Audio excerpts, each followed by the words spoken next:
સ્વરાજની ચૂંટણીની તૈયારીઓ જેટલું ભાજપ કરી રહ્યું છે એટલી જ તૈયારી અત્યારે હાલ કોંગ્રેસ દ્વારા પણ કરવામાં આવી રહી છે। જે રીતે ભારતીય જનતા પાર્ટી અત્યારે હાલ સોશિયલ મીડિયાના ઇન્ફ્લુએન્સર્સને ટિકિટ આપી રહી છે, એવી જ રીતે કોંગ્રેસે રાજકોટમાંથી આરજે આભાને ટિકિટ આપી અને હવે વડોદરાનો ચર્ચિત ચહેરો સ્વેજલ વ્યાસને પણ મેદાને ઉતારવામાં આવ્યા છે। તેમના દ્વારા સીધા જ પ્રહાર ભારતીય જનતા પાર્ટી ઉપર પણ કરવામાં આવ્યા છે। સમગ્ર મામલો શું છે તેની વિગતે વાત કરીએ। નમસ્કાર, હું હંસિની અને તમે જોઈ રહ્યા છો નિર્ભય ન્યૂઝ। સ્થાનિક સ્વરાજની ચૂંટણી પહેલા અત્યારે રાજકારણ ગરમાયું છે। વાત કરવામાં આવે વડોદરાની, વડોદરામાં આપણે જોયું કે ભારતીય જનતા પાર્ટીમાં ભડકા જેવી સ્થિતિ છે અને કોંગ્રેસ ક્યાંક આ જ બાબતનો ફાયદો ઉઠાવી રહી હોય એવું લાગી રહ્યું છે। કોંગ્રેસ દ્વારા પોતાના ઉમેદવારોની યાદી તો જાહેર નથી કરવામાં આવી, પણ સીધા જ ઉમેદવારોને ફોન કરીને અત્યારે હાલ ફોર્મ ભરવા માટે બોલાવવામાં આવ્યા છે। ત્યારે વડોદરાનો ચર્ચિત ચહેરો જે સ્વેજલ વ્યાસ છે એમના દ્વારા પણ ફોર્મ ભરવામાં આવ્યું છે અને સીધા જ પ્રહાર ભાજપ ઉપર કરવામાં આવ્યા છે। એવું પણ કહેવામાં આવ્યું છે કે 30 વર્ષમાં તે લોકો દ્વારા શું કામ કરવામાં આવ્યું છે। અત્યારે હાલ કોંગ્રેસનું જે રીતે પ્રભુત્વ વધી રહ્યું છે ત્યારે આગામી સમયમાં ચૂંટણી કોંગ્રેસ જીતશે એવી પણ વાત સ્વેજલ દ્વારા કરવામાં આવી છે। એટલું જ નહીં, એમને એવું પણ કહ્યું છે કે અત્યારે હાલ ભારતીય જનતા પાર્ટી અને જનતા આમને સામને આવી ગયા છે, કારણ કે જનતાના કોઈ જ કામ કરવામાં આવતા નથી। વધુમાં આ વિષયને લઈને ઉમેદવારે ફોર્મ ભરતા સમયે શું કહ્યું હતું તે સાંભળીએ। જે રીતે કસોકસ પછી પાર્ટીએ તમારા પર પસંદગી ઉતારી છે, આજે ફોર્મ ભર્યું છે, હવે કઈ કોની સાથે તમે સીધી ટક્કર માનો છો? ટક્કર અને આ લડાઈ જે છે, આ ઇલેક્શન પર્ટિક્યુલર એવું નથી કે ચુનાવનું છે ને 5 વર્ષ માટેનું છે। આ ઇલેક્શન છે 30 વર્ષનો હિસાબ કરવાનો। 30 વર્ષ વડોદરા શહેરને જે રીતે લૂંટવામાં કોઈ કમી બાકી નથી રાખી, જે રીતે સ્મશાનના લાકડામાં પણ લૂંટવામાં આવે છે અને સંપૂર્ણ રીતે જે રીતે શહેરને નુકસાન પહોંચાડવામાં આ લોકોએ કોઈ કરકસર બાકી નથી રાખી।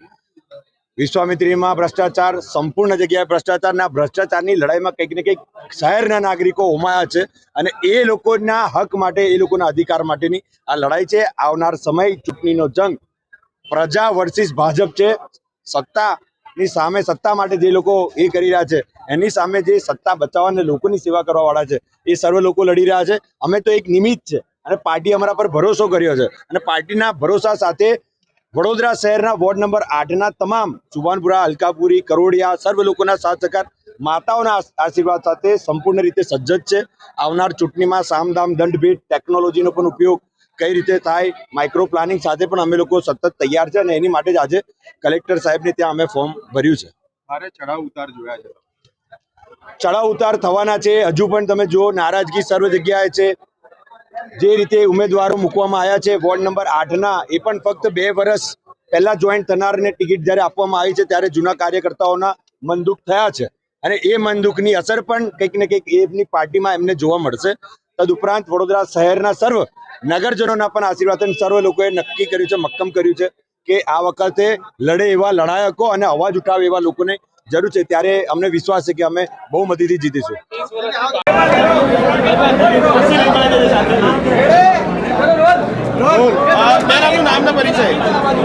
મારું નામ જયશ્રી દેવદાભાઈ પરમાર છે। હું સાઈબાગ વોર્ડમાંથી બોલું છું। સાઈબાગ એક પોશ વિસ્તાર છે, છતાં પણ એના સમસ્યાનો કોઈ હલ થતો નથી અને એટલી બધી સમસ્યા, મોંઘવારી, એ ભ્રષ્ટાચાર એ તો છે, પણ એ સમયે એ સિવાય રોડ રસ્તામાં એટલો પાણી, સહેજ પાણી વરસાદ આવે છે તો ખાડા ભરાઈ જાય છે ને એવું બધું થાય છે। એના નિરાકરણ માટે જનતા અમને સપોર્ટ કરે અને આગળ ભાજપ સાથે સામે લડીશું એવી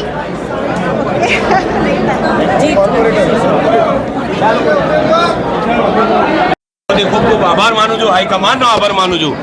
બીજી વાત, અમદાવાદ શહેરમાં ભારતીય જનતા પાર્ટીનો જે ભ્રષ્ટાચાર ફૂલ્યો પાલ્યો છે, અમદાવાદ શહેરની અંદર માત્ર 1 ઇંચ વરસાદમાં પણ ગળાડૂબ પાણી ભરી જાય એવી પરિસ્થિતિ કેટલાક વિસ્તારોમાં થઈ જાય છે। અમદાવાદ શહેરની અંદર ભ્રષ્ટાચાર ભારતીય જનતા પાર્ટીનો એટલી હદે ફૂલ્યો પાલ્યો છે કે 12 મહિના હવે તો ભૂવા પડતા થઈ ગયા છે।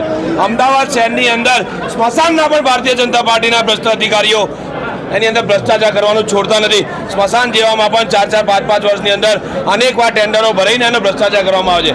અમદાવાદ શહેરની સામાન્ય જનતા, જે સામાન્ય ઘર વિહોણા લોકો, એમનો નારો હતો કે દરેકને ઘરમાં ઝૂંપડું હશે તેમ મકાન આપીશું, પણ એમાં પણ સક્ષમ પુરવાર થયા નથી।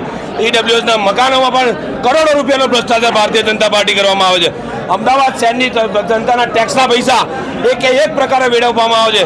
અમદાવાદ શહેરમાં હાટકેશ્વરનો બ્રિજ આપણે સૌએ જોયું કે અમદાવાદ શહેરમાં હાટકેશ્વરનો બ્રિજ છે એ બ્રિજને પણ તોડી નાખવામાં આવ્યો, અનેક વખત તોડવામાં આવ્યો અને અનેક વખત રિપેરિંગ કરીને અંતે એને જમીન દોસ્ત કરીને નવી વાત કરવામાં આવી. અમદાવાદ શહેરની અંદર ભારતીય જનતા પાર્ટીનો ભ્રષ્ટાચાર એટલી હદ સુધી વધી ગયો છે કે નાના પર્યાવરણલક્ષી કામો હોય જેમ કે 2 મિલિયન 3 મિલિયન 4 મિલિયન 5 મિલિયનની વાતો કરે, પરંતુ અમદાવાદ શહેરના જગ્યાઓને પણ એમને વાલેત ઉજારોને ફાડી દેવામાં આવે છે. અમદાવાદ શહેરની અંદર અનેકવિધ મુદ્દાઓ એવા છે, નળ ને ગટર ને પાણીના હજારો કરોડ રૂપિયાના પૈસા વાપર્યા છતાં પણ લોકોને હજી પાણી ને ગટરની સુવિધાથી વંચિત રહી ગયા છે. શૌચાલયના નામે અમદાવાદ શહેરમાં શૌચાલયના નામે ભ્રષ્ટાચાર કરવામાં આવે છે. એક પણ રસ્તો એવો નથી કે 20 વર્ષમાં ભારતીય જનતા પાર્ટીએ પ્રજાને છેતરી ન હોય. 20 વર્ષના ભાજપીય પાપનું આ ઉત્તમ ઉદાહરણ છે. એ લોકોએ કોરોના સમયે પણ વેપાર કરી ખાધો. આમ સામાન્ય જનતા જે પીસાઈ છે, આ વખતે મોંઘવારીના મુદ્દે આ ગેસનો બાટલો, અમદાવાદ શહેરની જનતા ગેસનો બાટલો, મોંઘવારી, આ મુદ્દે જનતા જે પીડાય છે આ નિર્લજ્જ ભારતીય જનતા પાર્ટીની સરકારે જાકારો આપશે અને અમદાવાદ શહેરમાં કોંગ્રેસ પક્ષનો મેયર બનશે. કોંગ્રેસના ઉમેદવારોનું સ્પષ્ટપણે માનવું છે કે ભ્રષ્ટાચારને કારણે આની અંદર નાગરિકો હોમાઈ ગયા છે, કારણ કે જે રીતે ગુજરાતમાં ભ્રષ્ટાચારના સમાચાર સામે આવી રહ્યા છે, જે રીતે એમાં ભારતીય જનતા પાર્ટીના નેતાઓના નામ ખુલી રહ્યા છે અને એને જ કારણે ક્યાંક આ વખતની ચૂંટણીમાં ભાજપને આ દરેક વાત ભારે પડી શકે છે એવી શક્યતાઓ પણ લાગી રહી છે.